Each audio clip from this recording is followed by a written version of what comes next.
I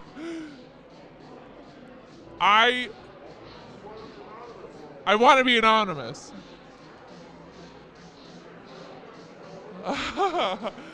When I was 15, I had my mother take me to a boy's house that was not on the way home from where I worked, and she would drop me off. And this one time, we ended up fooling around, and well, he came on my shirt, and I had to go to a graduation party when I was done, but I didn't have a change of shirt, so I just told everyone it was a pizza stain, but it was not. It wasn't a pizza stain. That's probably the worst thing I've ever fucking done in my life. It was a really nice shirt, and it was fucking ruined. All right, I do not want to be anonymous. So my secret confession is when I was younger, I spent a lot of time on LiveJournal, writing like poems and, just like putting my emotions out there. That's not the secret. I also had a lot of like sexual awakening on LiveJournal. Specifically, I would spend a lot of time reading and commenting on man gay fan fiction about the members of the different emo bands that I was a fan of. So I would be reading about like the members of Panic at the Disco fucking each other, Fall Out Boy. When Brokeback Mountain came out, there was some great like Jake Gyllenhaal, Heath Ledger, rest in peace stuff. But yeah, there would be these really like elaborate dramatic storylines where usually one of them was dying, and then they would have like really aggressive, like raw, no lube, no condoms, like butt sex. And that was like a lot of like my first foray into like fucking sex and stuff, was thinking about these guys just going to town on each other. So that's my secret. Perfect. So I'd like to be anonymous. Great. So when I was 15, I sort of lost my virginity, but it was in my parents' room.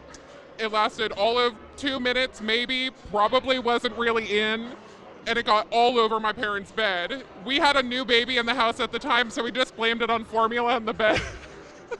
And we didn't clean it up the best that we could, just blamed it on new formula, so I'm so sorry, Mom and Dad. It lasted all of 2 minutes. So, my dad was a minister, my mom was super religious, so I was really repressed. And I had a crush on this guy in high school. And one time I was like, I'm definitely going to give up my V card to this guy, given the opportunity. So we were alone together one time, just talking at school, nothing inappropriate. And he told me that one day I was going to make somebody a great wife, and I thought, dude, I was going to like have sex with you, but now you think I'm going to be a wife? And we never talked again, and it was just a sad day. Please, dear God, keep this anonymous, because otherwise I'm fucked. Okay, so first let me preface this entire story, otherwise it's deemed entirely useless. I'm Jewish, and so what that means is that I've been socialized as a New York Jew that circumcised penises are the best thing on the planet. But otherwise, if they're uncircumcised, they're dirty, they're unclean, and they're gonna freak us the fuck out. So, mind you, my entire dating history, I have been only with Jewish men, and one day in graduate school, I'm like, fuck it, let's go wild. It's stressful. So I'm like, it's gonna be fine. It's gonna be fine. I talk to myself, give myself a pep talk. Oh, fuck. So, get to the thing, some making out, some wine, make that shit happen. This nice, sexy Brazilian man. But anyway, holy fuck. The first time I saw an uncircumcised penis, I actually had a full-on panic attack. But I was like, what the fuck is this turtleneck? Like, I looked at it and I'm like, well, shit, this is how I die.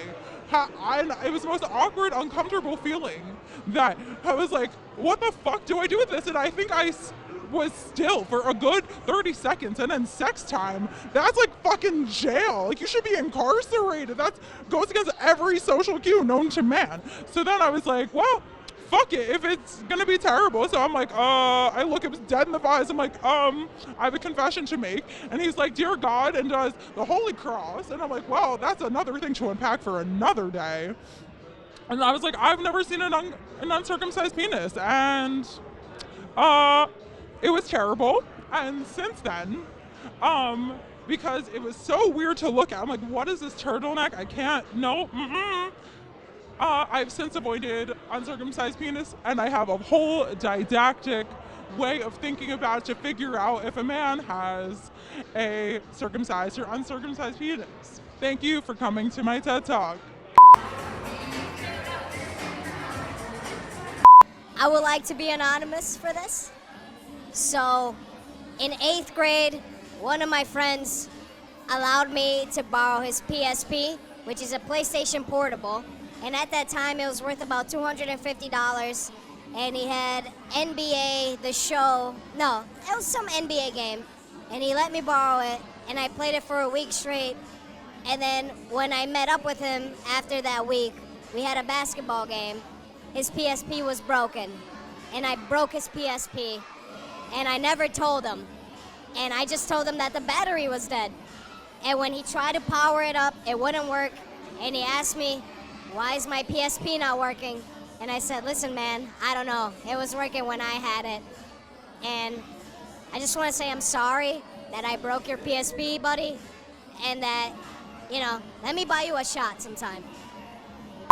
Hi, my name's Amy, and I want to tell you about my first kiss.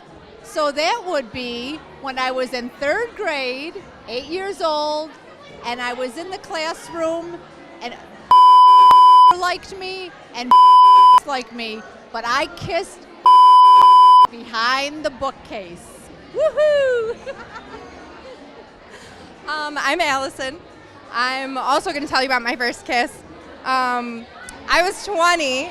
I was studying abroad in England, and I was super drunk at a nightclub with some British guy.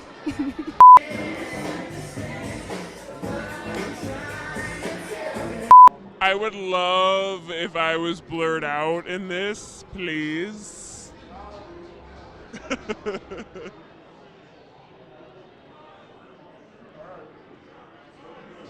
All right, first kiss.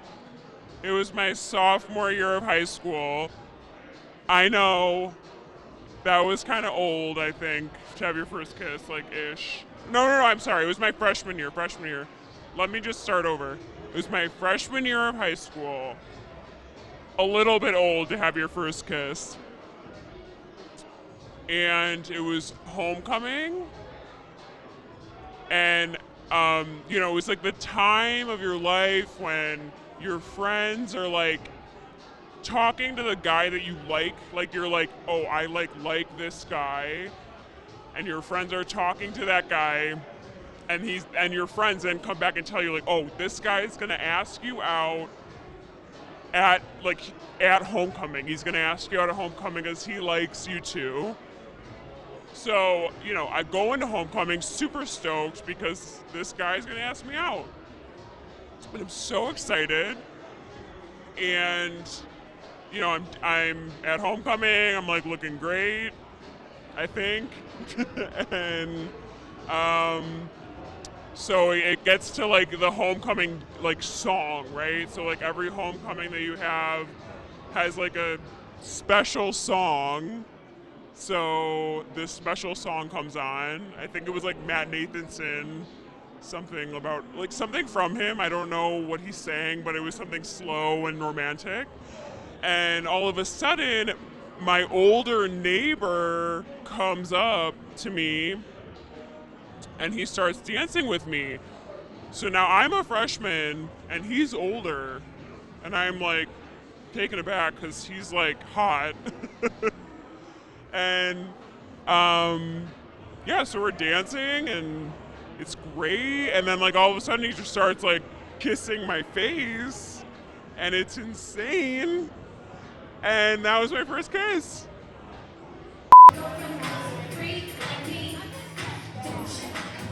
Me. All right. I don't need to be anonymous. You don't have to blur my face.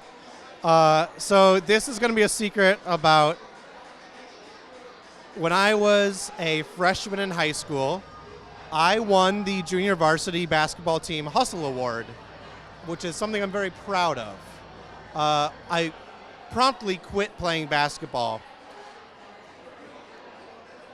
I won the award despite the fact that I stayed out of the team for 3 weeks, which was a large portion of our season, because I told them I had my heart broken.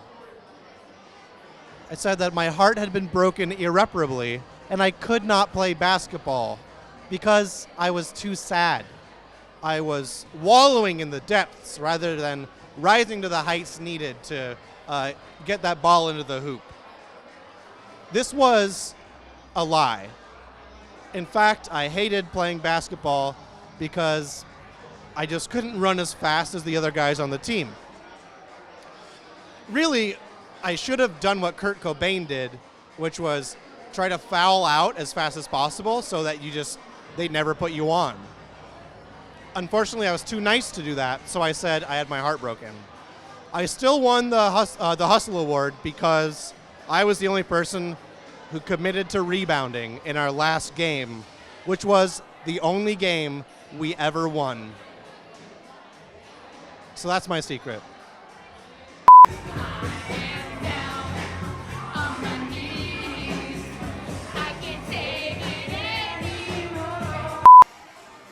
I want to be anonymous. In high school, my parents thought I was going over to a person's house for a party, but I was over at my friend Jacob's house playing Dungeons and Dragons.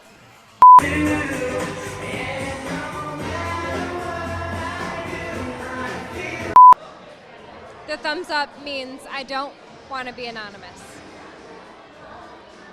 Are you asking questions or am I just going off the cuff?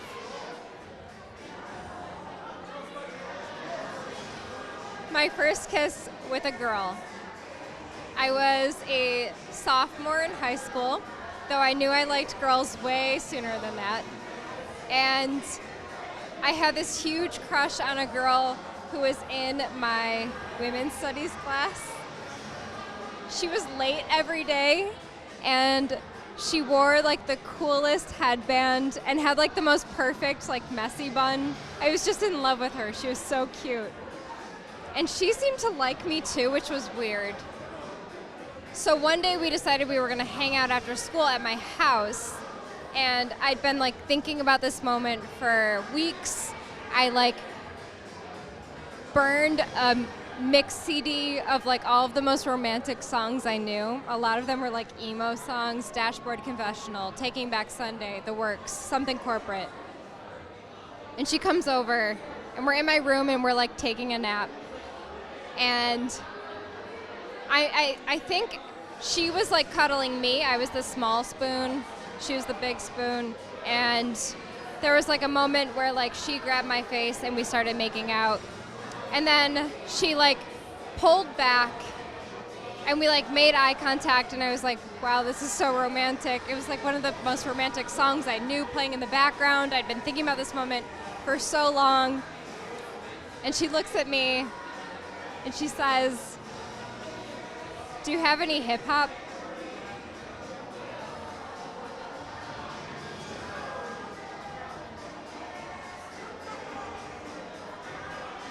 The first and last kiss with this girl. Devastating. Yeah, blur me out and mark out the names. I might change my mind on this later, but all right. So, my first kiss was in 5th grade to.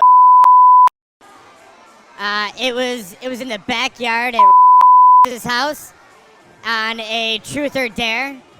It was the second time that we played Truth or Dare that summer, and the first time we were too afraid to kiss each other, so we faked it. And the second time we actually kissed, and it was weird because she was taller than I was at the time, and I was just really nervous, and she was 2 years older than me.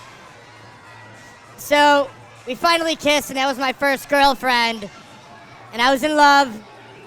And then by the time we got back into school, come early 6th grade, she broke up with me, and she started dating a boy from another school who all of my friends knew because they played hockey with him. And so the suggestion was that I should play hockey so that I could go out in the rink and hurt him. Only I didn't know how to skate, and this kid was older than me and had a reputation for hurting kids. So that didn't happen. But we had a common circle of friends, and when I was at our fall dance or spring dance the next year at school, he was still dating my ex-girlfriend, my first love, and he asked me for advice on what he should do to get her to like him more. And I was such a pussy that I gave him advice and helped the poor schmuck out, and we actually became friends from there. So, non-anonymous. When I was in middle school and I just discovered masturbation, my lock on my door, actually my door didn't close. So my dad invented this great thing to like put in the middle of the door to close the door, but I was skeptical that it worked. So when I would masturbate, I would move my entire wardrobe in front of my door so I can masturbate.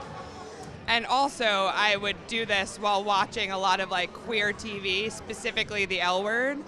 So I would watch the L Word with the wardrobe in front of my door so that no one knew I was gay. I think they found out eventually that I was gay and that I was masturbating.